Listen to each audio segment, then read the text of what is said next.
여러분 오늘 점심 맛있게 드셨나요? 제가 원래 많이 안 먹잖아요. 그런데 오늘 또 고기가 나와서 많이 먹었습니다. 그래서 상당히 지금 힘듭니다. 제가 저희 아들에게 자주 하는 말이 있습니다. 뭐 맛있는 거 먹을 때나 많이 먹을 때 하는 말이 뭐냐면 방심하지 말라고. 그 이유로 왜 하냐면 루야가 많이 먹으면 꼭 자다가 토합니다. 자기가 목에 뭐가 좀 있는 거 있으면 토하는데 토하면은 그날은 저희가 그러니까 이불 빨래를 하는 날인데 지금 제가 그런 것 같습니다. 여러분 방심하지 않길 바랍니다. 점심 맛있게 드셨잖아요. 졸릴 겁니다. 그런데 이 시간 우리 방심하지 않고 말씀을 들을 수 있는 우리가 되었으면 좋겠습니다. 오늘은 제목은 항상 기도하고 낙심하지 말아야 할 것입니다. 혹시 여러분의 인생 가운데 여러분의 인생을 휘젓는 문제들이 있지는 않습니까? 여러분 이 문제를 해결하기 위해서 여러분들은 어떠한 방법을 택하고 계십니까? 이 문제를 해결하지 못하면 우리는 계속해서 낙심하고 절망하고 나락에 떨어지게 될 것입니다. 주님은 이런 일을 만날 때마다 우리에게 뭐라고 말씀하십니까? 항상 기도하라고 말씀해 주시죠. 세상에는 이론은 쉽지만 실제는 실천하기는 어려운 것들이 많이 있죠. 우리 신앙생활에서도 기도가 바로 그러한 것입니다. 누구나 다 기도해야 된다는 거 알고 있습니다. 기도하면 된다는 것도 알고 있죠. 이론으로는 알지만 막상 그것을 실천하기는 어렵다는 것이죠. 기도해야 할 때 내가 엎드려야 하고 작정해야 하고 금식해야 할 때가 분명히 있는데 막상 기도로 매달려서 문제를 해결하는 사람은 많지 않다는 것입니다. 행여 내가 견디다 못해서 기도하겠다고 다짐하고 기도하더라도 어떻습니까? 포기하기 쉽고 얼마 가지 못해서 낙심하고 포기하기 쉬운 것이 우리의 연약함이죠. 주님은 오늘 본문에서 나타난 과부와 불의한 재판관의 비유를 통하여서 우리에게 무엇을 주십니까? 기도에 대한 교훈을 주시게 됩니다. 1절에 있는 말씀과 같이 예수께서 그들에게 항상 기도하고 낙심하지 말아야 할 것을 비유로 말씀해 주시는 것이죠. 이 비유의 핵심이 무엇입니까? 항상 기도하라고 말씀하신 것입니다. 그리고 기도했다면 낙심하지 말고 계속해서 기도하라고 말씀해 주시는 것이죠. 누가복음에는 좀 특별하게 다른 복음서에 실려있지 않은 특수한 자료들이 몇 가지가 있습니다. 특별히 기도에 대한 특별한 내용들이 누가복음에만 적혀져 있지요.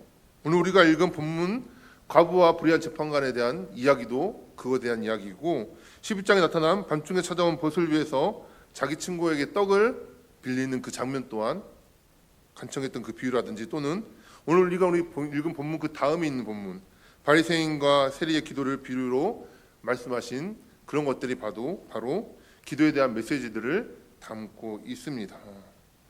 누가복음의 저자인 누가는 이 기도에 대한 메시지를 통하여서 무엇을 강조하는 것일까요? 기도에서 첫 번째로 강조하는 것은 기도는 이론이 아니고 실제라는 것입니다. 기도는 얼마나 우리가 신학적인 지식을 기도에 대한 것을 알고 있고 기도를 어떻게 해야 되고 기도에 내용은 뭐가 들어가도 그게 중요한 것이 아니라 실제로 기도하느냐 하지 않느냐가 정말로 중요하다고 말하고 있는 것이죠. 그래서 어떻게 해야 됩니까? 일단 기도해야 합니다. 기도에 대해서 내가 아직 확신이 없고 믿음이 부족해서 뭐 해야 한다고요? 기도해야 한다는 거죠. 또 이것이 응답될지 응답되지 않을지 불가능해 보이는 문제가 있다 할지라도 어떻게 한다고요? 기도해야 한다는 것이죠. 기도했는데 응답이 없습니다. 포기하고 싶습니다. 그래도 어떻게 해야 될까요? 기도해야 되는 거죠. 맞습니다. 기도하기 시작하는 것 여기서부터 우리에게 은혜가 주어지는 것이기 때문이죠. 오늘 이 과부와 불의한 재판관의 비유와 쌍둥이 구절인 비유로 설명되고 있는 밤중에 찾아온 친구에 대한 그 예화가 있습니다. 친구를 위해서 떡을 빌리는 비유도 보면 사실상 상식적으로 보면 떡을 구하는 것이 아주 무례해 보입니다. 누가복음 12장 7절에 보면 그가 안에서 대답하여 이르되 나를 괴롭게 하지 말라 이미 문은 닫혔고 아이들이 나와 함께 침실에 누웠으니 일어나 내게 줄 수가 없노라 하겠느냐라고 이렇게 말씀하고 있죠. 상황을 보니까 얼마든지 거절할 수 있는 상황인 것입니다. 이미 늦은 밤이라 문단속도 다 하고 식구들이 다 잠자리에 들었습니다. 만약 떡을 주려고 일어났다가 달그닥거리다면 어떻겠습니까? 식구들이 다 깨고 소란이 나겠죠. 핑계를 대면 될 수 있고 안 줄 수 있는 상황인데 어떻게 보자면 남의 집에 가서 이 밤중에 떡을 구하는 것은 되게 무례해 보입니다. 그런데 이 이야기의 전개를 보면 마지막에 어떻습니까? 떡을 얻게 되죠. 11장 8절입니다. 비록 보됨으로 인하여는 일어나서 주지 아니할지라도 그 간청함을 인하여 일어나 그 요구대로 주리라고 말했습니다. 떡을 주는 근거가 무엇입니까? 나랑 친구니까, 나랑 관계가 있으니까 죽는다고 말합니까? 그것이 아니라는 것이죠. 네가 얼마나 간절했으면 나에게 찾아왔겠냐? 그 간청함으로 인해서 내가 요구를 들어줄 수밖에 없다고 말하는 것이죠. 오늘 우리가 읽은 가부와 불의한 재판관에 대한 비유도 마찬가지입니다. 재판관은 처음에 어떻습니까? 가부의 원한을 풀어줄 생각이 눈꼽만큼도 없었습니다. 그래서 오랫동안 요청을 들어주지도 않았고 그에 대해 생각도 안 하고 있었지요. 그러나 생각을 해보니까 내가 간청을 들어주지 않으면 계속해서 나를 귀찮게 할 것 같으니까 언젠가는 내가 그러면 들어줘야 할 텐데, 그래서 어떻습니까?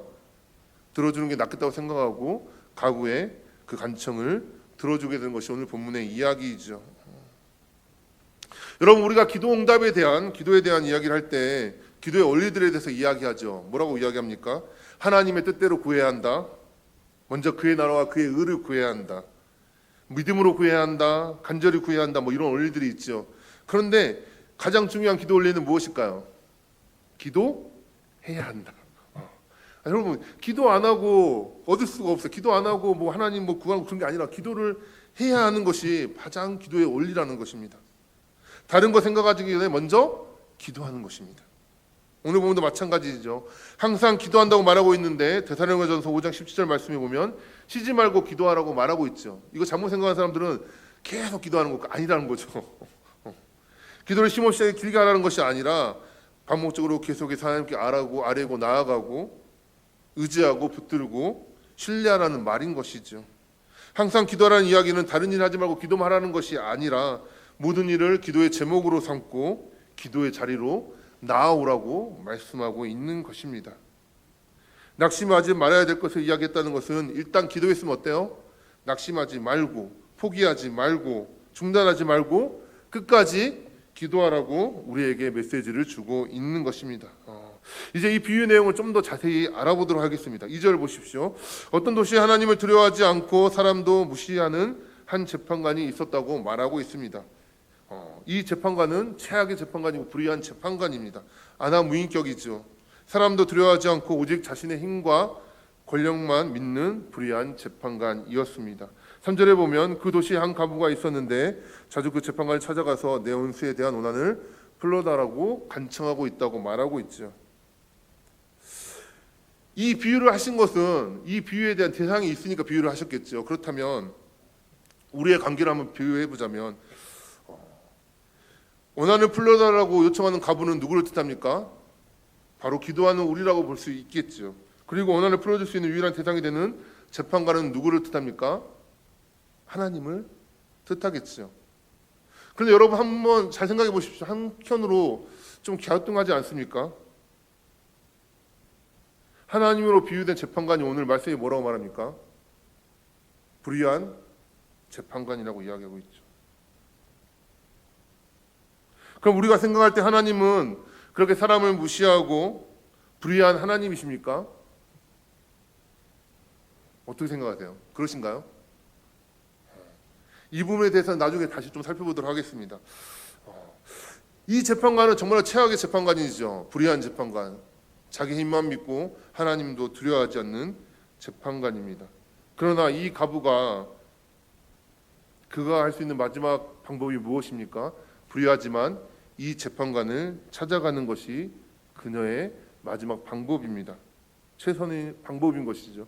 그래서 자주 찾아가서 간청을 해왔다라고 오늘 말씀은 말하고 있습니다. 이 재판관의 성정상, 성품상 가부의 청을 들어줄 리가 없습니다. 여러분 같으면 이 재판관의 마음을 움직이기 위해서는 어떻게 해야지 이 재판관이 이 가부의 청을 들어줄 수 있을까요? 이 사람은 불의한 사람이기 때문에 돈을 가져가서 준다면은 가능할 수도 있겠죠. 그런데 문제는 무엇입니까? 이 가부가 그럴 만한 여력이 없다는 것입니다. 그녀가 할 수 있는 것은 무엇입니까? 유일하게 할 수 있는 것은 자주 찾아가서 자기의 억울함을 호소하는 것밖에는 없었습니다.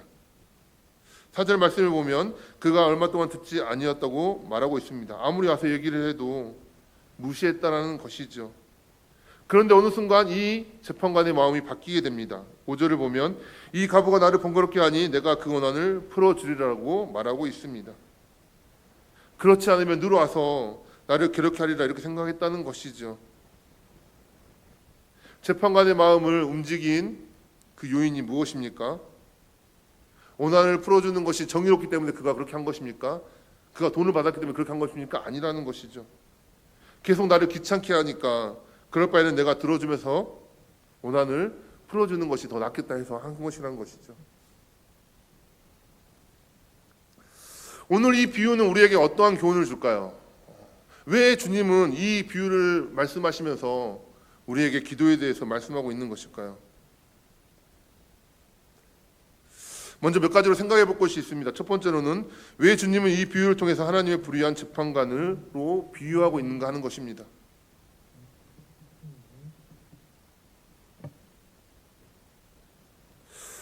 여러분, 비유는 어떻습니까? 사실 추상적인 개념이죠. 모르는 것을, 잘 힘든 것을, 이해하기 힘든 것을 쉽게 설명하기 위해서 비유를 하는 것이죠.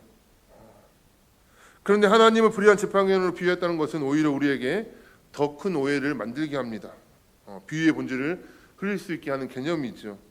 그럼에도 불구하고 예수님은 왜 하나님을 불의한 재판관으로 비유하셨을까라는 것입니다. 두 가지로 한번 생각을 해보도록 하겠습니다. 첫 번째로 주님께서 이 비유의 말씀을 하시고 해설을 하시면서 시작하는 부분을 보면 됩니다. 7절에 뭐라고 말합니까? 하물며 하나님께서는이라고 말하고 있죠. 하물며라는 말은 무엇입니까? 이 재판관과 하나님은 다르다는 것을 말하고 있는 것이죠. 그렇죠? 1대1로 불의한 재판관을 하나님으로 놓으면 안 된다는 것을 말하고 있는 것입니다.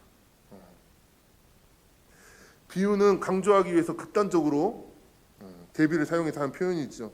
불의한 재판관도 번거롭게 계속 요청하면 그 청을 들어주는데 하물며 우리 하나님께서 왜 안 들어주시겠느냐 하면서 기도하라고 말씀하고 있는 것입니다. 우리는 이런 비유를 자주 쓰죠. 고슴도치도 지 새끼는 뭐라고요? 이쁘다고 하는데 하물며 사람이 자기 자식을 이렇게 이야기하잖아요. 그렇죠? 또 악한 자로도 자녀에게 좋은 것을 줄 줄 알거든 하물며 하늘 아버지께서 하나님께서 우리에게 좋은 것을 주시지 않겠느냐 이렇게 이야기하죠. 이렇게 극단적인 비유를 통해서 강조하기 위한 용법으로 사용하고 있다는 것을 알아야 합니다. 이 과부가 자신의 억울함을 풀기 위해서 응답받을 가능성은 제로에 가깝습니다. 그런데 이 불의한 재판관이 유일한 해결자라면 그에게 매달려서 억울함을 풀 수 있었던 그 여인과 같이 우리도 하나님 앞에 나아가서 간절히 기도하고 매달려서 우리의 원한을 풀어야 하는 것입니다. 그래서 7절에 보면 하물며 하나님께서 그 밤낮 부르짖는 택하신 자들의 원한을 풀어주시지 아니하시겠느냐 그들에게 오래 참으시겠느냐 말씀하시는 것입니다. 불의한 재판관도 오래 참지 못하고 들어주었다면 하나님도 마찬가지라는 것이죠. 그들에게 오래 참으시겠느냐 하나님이 기도응답을 지원하시면서 오랫동안 참지 않으신다는 것이죠. 여러분 기도할 때 기도하는 사람이 더 지루하게 오래 참아야 합니까? 아니면 응답하는 자가 더 지루하고 오래 참아야 하는 것입니까? 보통 기도하는 사람이 더 오래 참아야 하죠. 여기 보면 기도에 응답하신 하나님이 내가 오래 참아야 되겠느냐 이렇게 말씀하시면서 하나님도 기도에 응답을 하고 싶으시다고 기도응답 하고 싶은데 안 하고 있는 것을 참고 견디고 있느라고 힘드시다고 표현하고 있는 것이죠. 우리가 기도하면은 들어주기 위해서 하나님의 때에 그것을 들어주기 위해서 기다리시고 참고 응답을 위해서 기다리고 있다고 말하고 있는 것입니다. 그래서 우리가 혹시 기도할 때 왜 응답이 안 오지? 그런 마음이 드신다면 때가 왜 이렇게 오지 아니하지? 그런 생각이 드신다면 속으로 생각했으면 좋겠습니다. 하나님도 참으시느라고 참 힘드시겠다. 나에게 그때가 되면 주실 건데 그 정말로 가장 최고의 타이밍에 나에게 주시려고 참으시는 그 하나님을 기대하시면서 기도를 붙잡으시는 우리 성도님들이 될 수 있기를 바랍니다. 여러분, 우리가 기도 응답을 받지 못할 때 하나님이 이렇게 생각하실까요? 너는 한번 기도 응답 그 기다리면서 한번 고생해봐라, 그렇게 생각하시면서 기다리실까요? 아니라는 것입니다. 지금도 기도 응답을 해주고 싶으셔서 막 그 기쁜 마음으로 막 참고 기다리시면서 계시다는 것을 우리는 기억해야 하겠습니다. 그래서 8절에 보면 내가 너희에게 이르노니 속히 그 고난을 풀어주시리라고 말씀하고 계시는 것입니다. 두 번째로 또 한번 생각해 볼까요? 왜 불의한 재판관 하나님을 비유하셨는가? 그것은 우리가 현실적으로 감정적으로 그렇게 느낄 수 있기 때문입니다. 우리는 기도의 응답을 받는 과정에서 종종 하나님에 대해서 전적으로 신뢰하지 못할 때가 있습니다. 때로는 하나님을 불의한 재판관처럼 느낄 때가, 우리가 생각할 때가 있다는 것이죠. 우리는 기도할 때 하나님께 정당한 요구라고 생각하고 기도를 합니다. 또 하나님께서 이 기도의 응답에 주시기만 하면 하나님께도 영광이 되는 일이라고 생각을 하고 약속하신 것을 믿고 당연히 기도에 응답하실 걸 알고 믿고 기도를 하죠. 그런데 하나님의 응답이 이루어지지 않습니다. 우리가 경험해 본 상 내가 이렇게 기도한 만큼 응답되지 않는 것 같다고 느낄 때가 있는 것이죠. 기도의 응답 시간이 길어지면 길어질수록 우리는 기도에 응답하시겠다고 하는 약속하신 하나님 그 성품을 의심하게 되어지고, 어쩌면 그 응답을 이루어지지 않는 불의한 재판관처럼 하나님은 불의하시지 않는가, 우리 마음 가운데 그런 생각이 들 때도 있다는 거죠. 여러분, 우리는 하나님을 사랑합니다. 그분이 우리를 사랑하는 것도 잘 알죠. 하지만 때로는 의심스럽습니다. 우리가 믿음이 있다고 하고 믿었다고도 말하는데 믿음이 흔들릴 때가 있죠. 사랑하는 가족이 심한 질병에 걸립니다. 여러분 어떨까요? 하나님의 뜻이 있겠지 하면서도 내 마음 한가운데 한 구석에는 하나님에 대한 원망이 있죠. 주를 위해 선택한 선택이 경제적인 어려움으로 다가올 때가 있습니다. 빛과 소금처럼 살라고 하셔서 빛과 소금처럼 이 세상 가운데 살았는데 오히려 고난이 우리에게 다가오고 핍박이 찾아올 때가 있죠. 우리를 억압하는 악한 사람들은 더 잘 되는 것 같습니다. 주를 믿는 우리에게는 눈물 나는 일들이 많이 생깁니다. 모든 것을 합력하여 선을 이루신다고 말씀하셨는데 우리의 상황을 보면 우리의 믿음이 흔들릴 때가 있는 것이죠. 그래서 정말 이래도 하나님이 나를 사랑하시는가 하는 의심이 들 때가 있다는 것이죠. 이런 마음이 들기 시작하면 어떻습니까? 우리는 기도하는데 유혹을 받게 됩니다. 계속 기도해야 되는 것인가? 포기하고 싶고 중단하고 싶은 유혹이 우리 가운데 들게 되는 것이죠. 혹시 여러분 기도하면서 하나님께 실망한 적은 없으십니까? 겉으로는 나는 기도도 안 믿는다고, 기도해봐 응답도 안 되는데 기도하냐고 그렇게 말을 안 하실지 모르겠어요. 그런데 마음 한켠에는 기도에 대한 확신과 응답에 대한 확신과 또 분명한 믿음보다는 의심과 불신이 더 있지는 않습니까?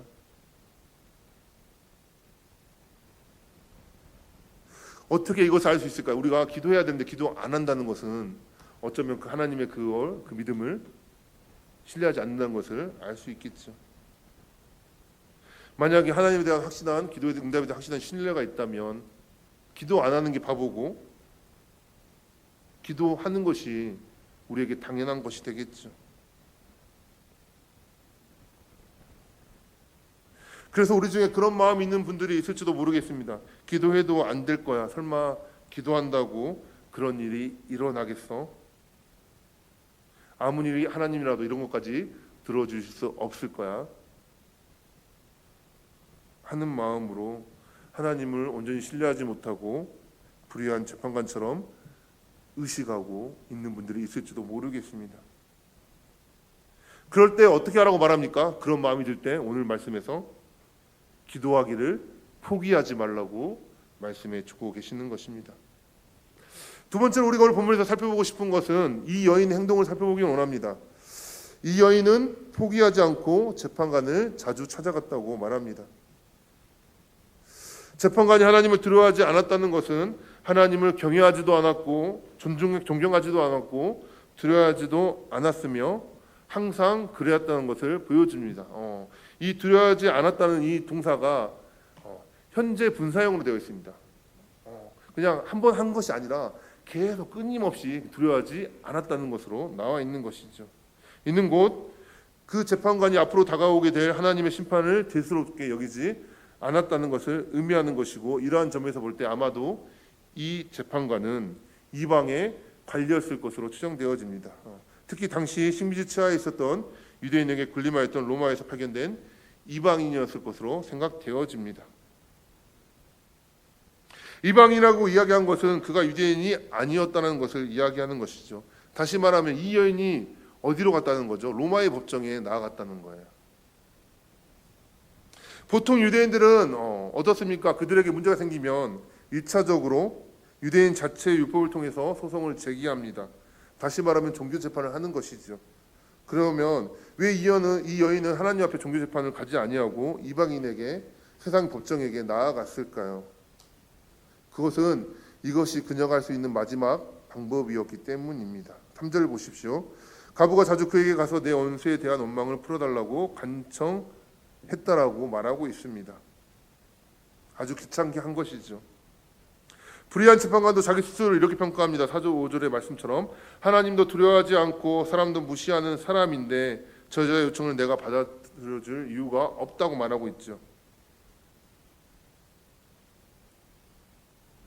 그런데 돈도 아니고 백도 아니고 이 가부의 원한을 풀어준 이유는 나를 번거롭게 하기 때문에 더 이상 괴롭힘을 당하지 않기 위해서 원한을 풀어서 주었다고는 말하고 있는 것이죠.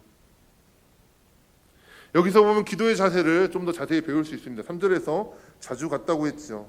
그래서 번거롭게 하니까 괴로워서 나중에 들어줬다라고 말하고 있습니다. 이 상황을 우리나라 말 단어를 한 단어로 제가 한번 바꿔보자면 성가시게 했다는 말이 맞을 것 같습니다. 성가시다라는 말은 자꾸 들볶거나 못살게 굴고 번거롭게 하여 괴롭고 귀찮다라는 뜻이 바로 성가시게 하다입니다. 여러분, 근데 이것이 횟수만을 의미하는 것일까? 아니라는 것이죠. 언어적인 의미를 보면 그의 양심을 계속해서 찌르면서 괴롭게 했다라는 의미 또한 있습니다. 지금 이 재판관은 자신의 판결이 불의했다는 것을 알고 있습니다. 그런데 그 여자가 계속 찾아가서 말하니까 그 양심 가운데 어땠을까요? 내가 잘못 재판했다는 것을 계속 찔르겠죠. 원래 판결대로라면 이 가부의 원한을 풀어주는 것이 마땅합니다. 그런데 이 재판관은 불의한 재판관이기 때문에 풀어주지 않았던 것이죠. 계속 자신의 양심을 찌르고 잘못된 판결을 계속 드러내니까 나중에는 괴로워서라도 풀어주게 되었다라는 의미입니다. 여러분, 우리도 어떻습니까? 간절하면 기도하게 되죠. 끝까지 기도하게 됩니다. 자꾸 기도하고 또 합니다. 문제가 있을 때마다, 느낄 때마다 기도하죠. 의심이 생기고 불안할 때마다 어떻게 합니까? 기도합니다. 이 여인은 끝장을 보겠다는 심정으로 나아갔죠. 우리 또한 마찬가지입니다. 자기가 붙잡을 수 있는 마지막 해결책, 이 불의한 재판관에 나아가는 것. 우리의 문제를 해결하실 분은 누구입니까? 하나님이시죠. 우리의 마지막 해결자는 누구십니까? 하나님이십니다. 그렇다면 그 하나님께 우리의 문제를 해결할 수 있는 방법이 무엇입니까? 바로 기도라는 것이죠. 그래서 하나님은 그 반납 부르짖는 택하신 자의 원한을 풀어주신다고 말씀하고 있는 것입니다. 비록 우리가 체감하기에는 하나님께서 들어주시 않는 것 같아 보일지 모르겠지만, 오래 참는 것처럼 느껴질지라도 하나님 앞에 기도하는 것을 중단해서는 안 된다는 것입니다. 우리의 본성은 어떻습니까? 눈앞에 보이는 장애물, 눈앞에 보이는 한계를 보면 어떻습니까? 포기하고 싶은 마음이 먼저 드는 것이 우리의 마음이죠. 여러분 기도해 보셨잖아요, 그죠? 응답될 때까지 끝까지 붙잡고 기도하는 것이 쉽습니까? 아니면 포기하는 것이 쉽습니까? 포기하는 게 당연히 쉽죠. 차라리 그냥 포기해버리면 마음 편합니다. 그냥 포기하고 그냥 될 대로 하고 그냥 살면 편하겠죠. 그러나 주님은 우리에게 뭐라고 말합니까? 그 한계를 극복하고 계속해서 기도하라고 말씀해 주시는 것입니다. 이 여인이 할 수 있는 유일한 방법, 재판관을 찾아가는 것처럼 우리도 하나님 앞에 응답받기 위해서 계속해서 기도하는 힘, 그래서 그 기도로 그 한계를 돌파해내는 믿음, 이것을 우리에게 원하시는 것입니다. 마지막 세 번째로 우리가 또 알아야 될 것이 있습니다. 그렇다면 우리에게 있어서 원하는 무엇인가 하는 것입니다. 오늘 본문의 말씀 중에 키워드가 하나 있는데 그것이 무엇인가 하면 바로 원한입니다. 원한이라는 개념이 아주 중요하게 나와 있죠. 세 번이나 나옵니다. 3절에 보면 내 원수에 대한 나의 원한을 풀어주소서라고 말하고 있고 5절에도 보면은 내가 그 원한을 풀어주리라고 말하고 있죠. 그리고 8절에 보면 속히 그 원한을 풀어주시리라고 말씀하고 있습니다. 원한의 문제로 지금 다 접근하고 있죠. 원한이 무엇입니까? 억울하고 원통한 일을 당하여 원망과 한이 응어리진 마음을 의미하는 것이죠. 원한을 품었다는 것은 무엇을 말합니까? 억울함이 있다는 것이죠. 잘못된 판결이라는 것입니다. 정상적인 상황이면 이러한 일을 감당해야 하는데 지금 억울한 상황을 당하고 있고 그렇다는 것이죠. 만약에 이 여인이 불의한 재판관을 찾아갔을 때 억울한 판결이 아니고 정당한 판결이었다면 이 여인을 그대로 놔뒀을까요? 아니겠죠. 그런데 이 여인이 당한 것이 정말로 불의한 판결이었고 억울한 판결이었다는 것이죠. 합당하니까, 그 여인이 주장하는 것이 합당하니까 내치지도 못하고 들어주지도 못하는 그런 상황 가운데 있었던 것입니다. 그렇다면 이 여인이 처한 원한은 무엇이었을까요? 오늘 말씀에 나오지 않았죠. 그런데 그 당시의 상황을 설명한 구절이 있습니다. 마가복음 12장 40절에 보면 예수님께서 서기관들을 책망하시면서 이렇게 말씀하세요. 그들은 가부의 가산을 삼키며 외식으로 길게 기도하는 자니 그 받는 판결이 더욱 중하리라 하시니라라고 그랬습니다. 그 당시 상황이 어떠했냐면 서기관들의 업무 중 하나가 무엇인가 하면 재산을 정리해 주는 일이 있었습니다. 그런데 예를 들어서 남편이 있는 아내가 남편이 죽고 나서 그 재산을 이제 유산으로 받아야 하는데 그 과정 가운데서 서기관들이 어떠한 일을 했다고요? 자기들이 그 재산을 빼돌리거나 아니면은 힘 있는 자들에게 그 재산을 넘겨줘 버리거나 그러한 일들이 있었다는 것이죠.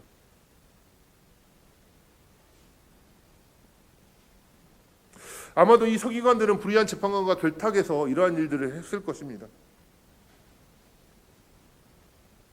그러니까 이 불의한 재판관도 자유롭지 못한 것이죠. 이 여인을 내칠 수가 없는 것이죠.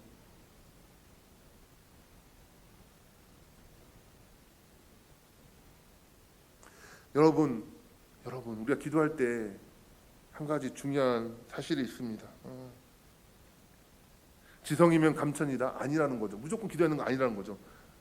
원한을 위해서 기도해야 한다는 것이죠. 억울한 일을 당할 때, 힘든 일을 당할 때 그때 이 가부어처럼 기도해서 억울함을 풀어야 한다고 오늘 말하고 있는 것입니다. 갈라디아서 6장 9절을 보십시오. 우리가 선을 행하되 낙심하지 말지니 포기하지 아니하면 때가 이름에 거두리라라고 말씀하고 있습니다. 이것이 옳은 기도 제목이라면 내 생각으로는 내 느낌으로는 기도 응답이 더딘 것 같아 보여도 낙심하고 포기하지 않으면 하나님께서 그 원한을 풀어주신다고 말씀하고 있는 것입니다. 누구든지 자신이 기도하는 것에서 100% 응답될 것이라고 확신하고 기도하는 사람은 없습니다.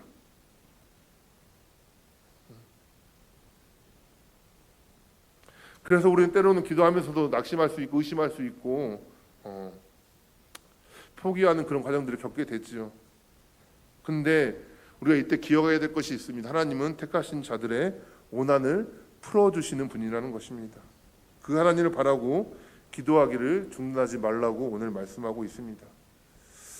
8절입니다. 뒷부분에 보면 그러나 인자가 올 때 세상에서 믿음을 보겠느냐고 하십니다.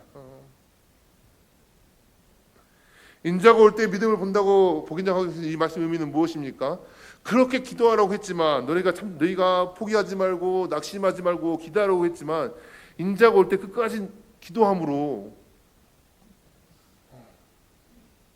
응답을 받는 사람은 극히 적다는 것이죠. 모든 사람이 다 받는 것은 아니라는 것을 말해줍니다. 우리가 내 힘으로 해결할 수 없는 일을 만났을 때 낙심하지 말아야 될 충분한 이유가 있습니다. 그것이 무엇입니까? 전능하신 하나님이 우리 아버지시기 때문이죠. 슬프고 고통스러운 일을 가운데 낙심하지 말아야 할 이유가 무엇입니까? 모든 눈물을 닦아주시는 공의의 하나님이 우리의 아버지시기 때문입니다. 방황하고 맴도는 삶을 살지 말아야 할 이유가 무엇입니까? 우리 아버지께서 모든 것을 보상해 주시기 때문인 것입니다. 오늘 본문을 통해서 우리는 다시 한번 기도에 대한 도전을 받았으면 좋겠습니다. 혹시 기도에 대한 불신이나 의심이 있는 분들이 있다면, 마땅히 기도 제목이 있음에도 불구하고 그러한 의심 때문에 기도하지 못했던 분들이 있다면 기도할 수 있기를 바랍니다. 또 한때 내가 기도해 왔었는데 내가 생각한 때 응답이 안 돼서 중도에 포기하신 분이 있다면 다시 한번 기도할 수 있는 성도들이 될 수 있기를 바랍니다. 아니면 또 형식적으로 기도했지만 정말 믿음으로 구하지 못했다면 이제는 믿음으로 구할 수 있는, 기도할 수 있는 우리 성도님들이 될 수 있기를 바랍니다. 그래서 기도의 응답은 응답된다는 사실을 기억하면서 택하신 자들에게 응답하여 주신다는 그 사실을 기억하면서 예수님이 소설하고 말했지만 우리 여기 계신 모든 성도님들 기도 응답의 기적의 주인공이 될 수 있는 우리 모든 성도님들이 될 수 있기를 바랍니다. 기도하십시오. 하나님이 이루어 주실 것입니다. 여러분, 제가 왜 이 말씀을 오늘 전했을까요? 여러분, 기도 자리가 많이 비어 있습니다.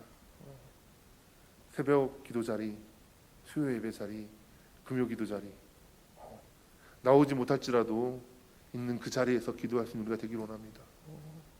우리가 기도할 때 내 문제뿐만이 아니라 우리 교회 문제, 우리 나라 문제, 모든 문제들을 하나님 해결해 주실 것입니다. 구하십시오. 꼭 기도할 수 있는 우리가 되기를 바랍니다.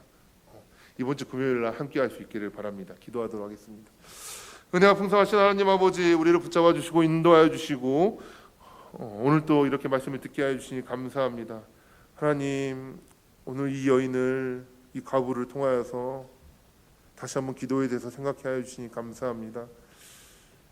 늘 구할 수 있는 우리가 되게 하여 주시고 포기하지 않게 하여 주시고 낙심하지 않게 하여 주시고 택하신 자에게 베풀어 주신 그 은혜를 늘 기억하면서 이루실 그 하나님을 기대하면서 나아가는 우리가 되도록 인도하여 주시옵소서. 하나님, 기도하기를 원합니다. 기도의 사람이 되기를 원하고 무릎으로 나아가길 원합니다. 하나님, 우리에게 힘을 더하여 주시고 우리 모든 성도들을 기도함으로 하나님의 뜻을 구하며 승리하는 성도 될 수 있도록 인도하여 주시옵소서. 예수님의 이름으로 기도합니다. 아멘.